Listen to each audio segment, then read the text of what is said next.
Kaleshwaram commission report IAS అధికారుల్లో ఆందోళన కలిగిస్తోందా?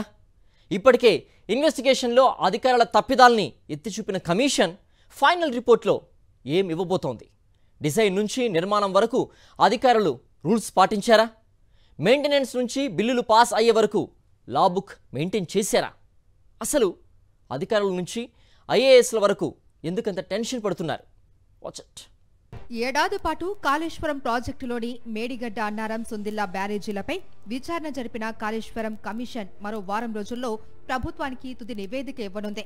దీంతో ఇప్పటికే విచారణకు అధికారులు, ఐఏఎస్ ఆఫీసర్స్, ఇతర వ్యక్తులు దాదాపు 100 మందికి పైగా హాజరయ్యారు.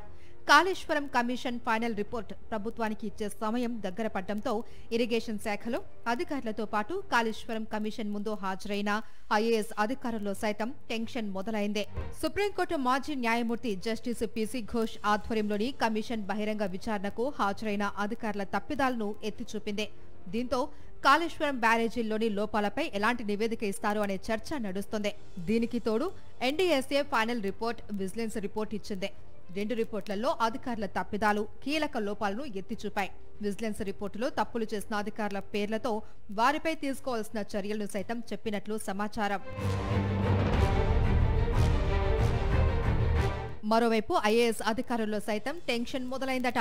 కాళేశ్వరం కమిషన్ విచారణలో భాగంగా రజత్ కుమార్, స్మితా సబర్వాల్, ప్రస్తుత సీఎస్ రామకృష్ణారావు, మాజీ సీఎస్ సోమేష్ కుమార్, ఆర్ఎన్బి శాఖ principal secretary Vikas Raj, SK Joshi ఉన్నారు. బిల్లులు ఆమోదించడం, విడుదల చేయడం, ప్రాజెక్టు అనుమతి, నిర్మాణం అంశాలలో ఐఏఎస్లది కీలక పాత్ర.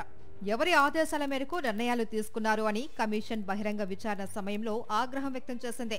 తప్పులు జరిగాయని, నిబంధనలు పాటించలేదని సైతం కామెంట్స్ చేసింది. అయితే ప్రభుత్వ పెద్దల ఆదేశాల మేరకే నిర్ణయాలను అమలు చేశామని అధికారులతో పాటు ఐఏఎస్ ఆఫీసర్స్ సైతం కమిషన్ ముందు స్టేట్మెంట్ ఇచ్చారు.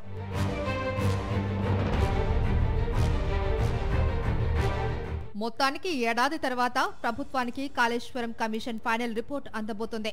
ఇప్పటికే విజిలెన్స్, ఎన్డీఎస్ఏ రిపోర్టులలో అధికారుల తప్పిదాలు ఉన్నాయని ఎత్తిచూపాయి.